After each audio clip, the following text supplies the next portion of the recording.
আল্লাহ নবী সাল্লাল্লাহু আলাইহি ওয়াসাল্লাম বললেন, আমাকে গিফট হিসেবে দিয়েছে 50 ওয়াক্ত নামাজ। কয় ওয়াক্ত? 50 ওয়াক্ত। মুসা আলাইহিস সালাম বলে, সর্বনাশ, বলেন কি 50 ওয়াক্ত পড়বে না? আমি তো আপনার আগে দুনিয়াতে নবী হিসেবে এসেছিলাম, আমার ফিল্ড ওয়ার্কের এক্সপেরিয়েন্স আছে, উম্মত চড়াইয়া খাইছি তো আমি জানি পড়বে না। আপনি যে দেখেন কমায় আনা যায় কিনা।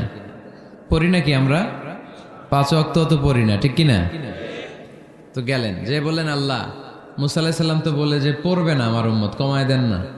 আল্লাহ 5 ওয়াক্ত কমায়া 45 ওয়াক্ত দিলেন। আবার নেমে আসলেন কত? 45। মুসা আলাইহিস সালাম বলে, আবার যান, আবার পড়বে না, পড়বে না, কমায় নেন, ভালো হবে। আবার গেলেন, আবার 5 কম।